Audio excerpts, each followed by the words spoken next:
ஞானானந்தமயம் தேவம் நிர்மலஸ்படிகாகிருதிம் ஆதாரம் சர்வ வித்யானாம் ஹயக்ரீவம் பாஸ்மகே. நேயர்கள் அனைவருக்கும் அஸ்ட்ரோ கேஎஸ் ஐயங்காரின் பணிவான நமஸ்காரங்கள். குரு பெயர்ச்சி 11/5/2025 முதல் 26/5/2026 வரலாம். குரு பகவான் ரிஷபராசியில் மிருகசீரிஷம் 2ஆம் பாதத்திலிருந்து மிருகசீரிஷம் 3ஆம் பாதத்திற்கு 11/5/2026 அன்னைக்கு ஞாயிற்றுக்கிழமை சித்த யோகம் கொண்ட நாளில் சுவாதி நட்சத்திரம் இருக்கக்கூடிய சந்திரன் சுவாதி நட்சத்திரத்தில் இருக்கிற அன்னைக்கு மிருகசீரிஷம் 2லிருந்து மிருகசீரிஷம் 3ஆம் பாதத்திற்கு, அதாவது ரிஷப ராசியிலிருந்து மிதுன ராசிக்கு பெயர்ச்சியாளர். சரி, குரு பகவான் அப்படின்னு சொல்லும் பொழுது பார்த்தாலேயானால் குரு பார்க்க கோடி நன்மை அப்படின்னு சொல்லக்கூடியது. இயற்கை சுவர்களிலே முதன்மை சுவர்னு சொல்லக்கூடியவர் குரு. 100% அவர் இருந்த இடத்தையும் சரி பார்த்த இடத்தையும் சரி எப்பொழுதுமே பலப்படுத்தக்கூடியவர். பொதுவாகவே சில கிரகங்கள் பார்த்தா அந்த இடம் கெட்டு போகும்னு சொல்லுவார். ஆனால் இவர் பார்த்தா அந்த கிரகங்கள் சுபப்படும். அதனால் அதீத சுபர்னு சொல்லக்கூடியவர். அதனால் பார்த்தாலேயானால் குரு பார்க்க கோடி நன்மை அப்படின்னு சொல்லக்கூடியது. குரு அப்படின்னு சொல்லக்கூடியவரை பொன்னன் அப்படின்னு சொல்லுவாள். அதை தவிர ப்ரஹஸ்பதி அப்படின்னு சொல்லுவாள். அதனால் குரு அப்படின்னு சொல்லும் பொழுது எல்லாவற்றையும் அவருடைய அருளால் மட்டுமே எல்லா விஷயங்களும் போகக்கூடியது. குருவுக்கும் புதனுக்கும் பெரிய வித்தியாசம் என்னன்னா, புதன் அறிவு காரகன், அறிவு சம்பந்தப்பட்ட கணிதம் சம்பந்தப்பட்ட விஷயங்களை பண்ணக்கூடிய விஷயங்கள் புதன் மூலியமாக வரும். ஆனால் குருவின் அருள் இருந்தால் மட்டும்தான் அந்த உபயோகத்தை, அந்த படித்த வித்தையை உபயோகப்படுத்தக்கூடிய தன்மையை உபயோகப்படுத்தக்கூடிய நேரத்தில் உங்களுக்கு ஞாபகம் வரும். அதனால தான் குருவின் பார்வை எந்த காலகட்டத்திலும் உங்களுக்கு ஏற்றது. குருவின் ஆசீர்வாதங்கள் ரொம்பவும் முக்கியமானது அப்படின்னு சொல்லக்கூடியது. சரி, குருவை பற்றி சொல்லும் பொழுது பார்த்தாலேனால் அவர் பொன்னன்னு சொல்லுவோம். அதை தவிர அவர் ப்ரஹஸ்பதினு சொல்லுவோம், தேவகுருன்னு சொல்லுவோம்.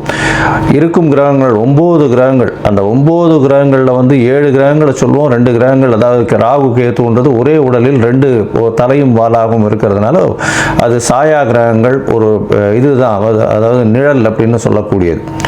இந்த 7 கிரகங்களிலும் சூரியன் சந்திரனை விட்டால்னா 5 கிரகம் தான். அந்த 5 கிரகங்கள்லையும் மிகவும் முதன்மையான மிகவும் பெரிய இருக்கக்கூடிய கிரகமானது நம்மளுக்கு கிட்டத்தட்ட கொஞ்சம் அருகாமையில் இருக்கக்கூடிய கிரகம். அவருடைய பிரதிபலிப்பினால் நமக்கு 2.5 மடங்கு சுப பலன்கள், சூரியனுடைய ஒளி சக்தி நம்மளுக்கு வரும். அதனால் அதீத சுபம் கொடுக்கக்கூடியவர் குரு பகவான் என்று சொல்லக்கூடியது. சரி, இப்போ குருவின் பார்வை அப்படின்னு பார்த்தாலும் பொதுவாகவே எல்லா கிரகங்களும் 7ஆம் பார்வை அப்படின்றது சம சப்தம 180 டிகிரி பார்வைகளை பார்க்கும். ஆனால் குருவிற்கு விசேஷ பார்வை அப்படின்னு சொல்லக்கூடியது 5ஆம் பார்வையும் 9ஆம் பார்வையும் உண்டு. அதாவது அவர் இருக்கும் இடத்திலிருந்து 5ஆம் இடத்தையும் சுபப்படுத்துவார், 9ஆம் இடத்தையும் சுபப்படுத்துவார்.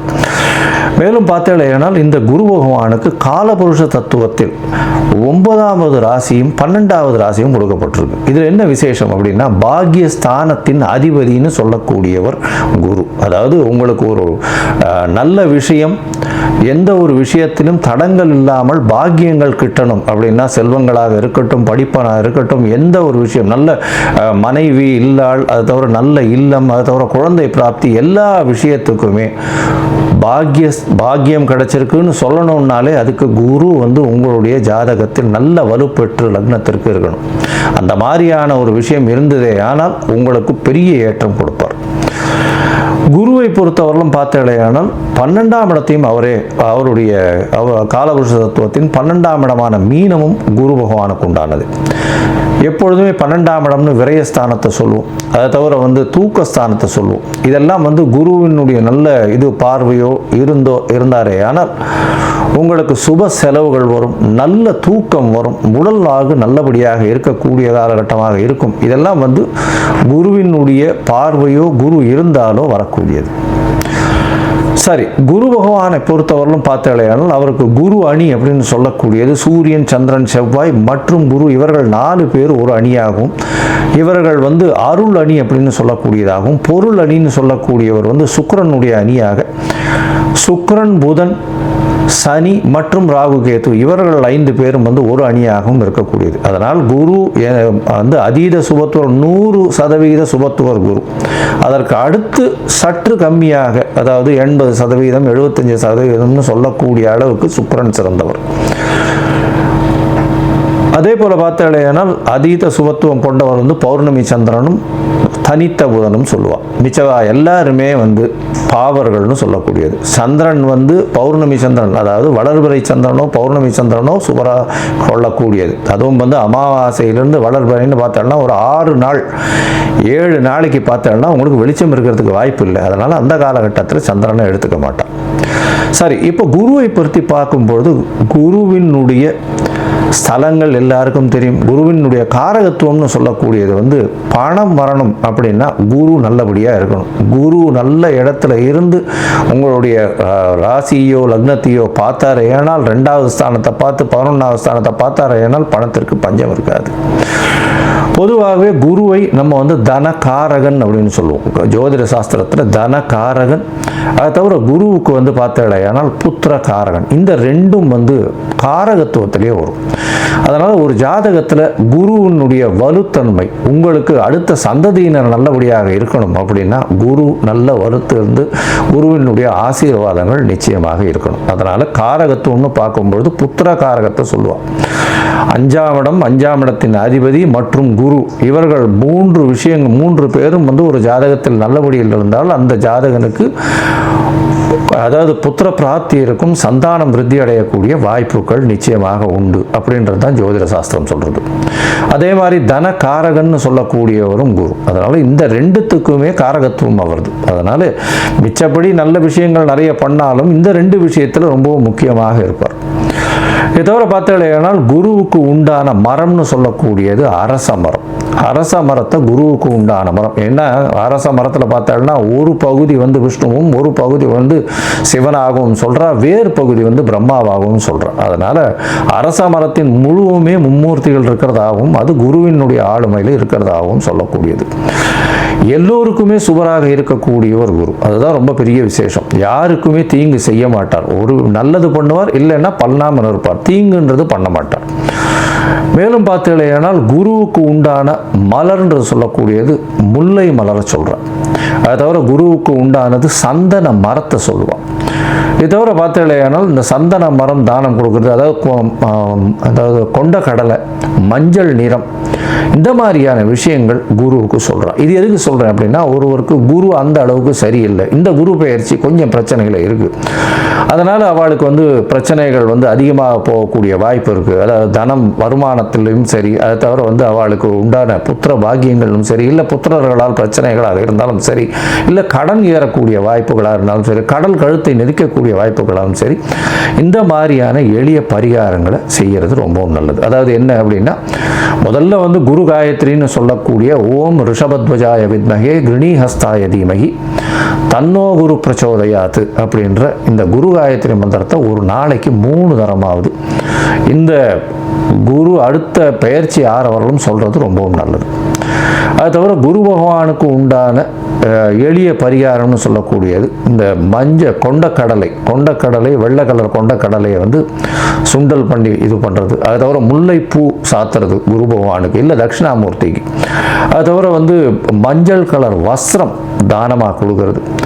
படிக்கக்கூடிய இடங்கள் அதில் வந்து அதாவது பாடசாலைகள் இதுக்கெல்லாம் வந்து படிக்கிறதுக்குன்னு உங்களால் முடிஞ்ச விஷயத்தை தானமாக கொடுக்கறது. நெய் போட்ட ஸ்வீட்டு அது வந்து வாங்கி தானமாக கொடுக்கறது. அதாவது கோவிலில் வந்து நெய் போட்ட ஸ்வீட், அதாவது சக்கரை பொங்கல்னு வச்சுக்கலாம். அந்த மாதிரியான விஷயங்கள் கொடுக்கறதன் மூலியமாக குருவுக்கு உண்டான பிரீத்தி. சரி, இது எப்போ பண்ணலாம்? குருவுக்கு உண்டான பிரீத்தின்னு சொல்லக்கூடியது எப்போவுமே குருவின் நாளான அதாவது வியாழக்கிழமை அன்னைக்கு பண்ணணும். அதை தவிர பார்த்தாலேயானால் இந்த காயத்ரி மந்திரத்தை எப்போ சொல்லணும்? வியாழக்கிழமை கார்த்தால முதல் மணி நேரம், அதாவது ஹோரைன்னு சொல்லுவோம். அதாவது சூரியன் உதித்த முதல் மணி நேரத்தை ஹோரை அப்படின்னு சொல்லக்கூடியது. இந்த ஹோரையில் முதல் மணி நேர ஹோரை, அதாவது உங்களோட ஊரில் சூரிய உதயம் வந்து 7 மணி இருக்கலாம், இல்லை 6 மணி இருக்கலாம், இல்லை 5 மணி இருக்கலாம். எந்த மாதிரியான இதுவாக இருந்தாலும் சூரிய உதயத்தின் முதல் மணி நேரம் வியாழக்கிழமை அன்னைக்கு இந்த இது காயத்ரி மந்திரத்தை 3 முறை சொல்கிற இல்லையானால் உங்களுக்கு வரக்கூடிய வர வேண்டிய எந்த பிரச்சனைகளிலிருந்தும் நிச்சயமாக தவிர்க்கப்படும். சரி, இப்போ குரு பயிற்சி இந்த மேஷம் முதல் மீனம் வரை எப்படி இருக்கு அப்படின்றத ஒன்றா பார்க்கலாம். அதற்கு முன்னாடி என்னுடைய மொபைல் நம்பர் போயின்னு இருக்கும், இங்கே அதாவது மேலே இருக்கும்.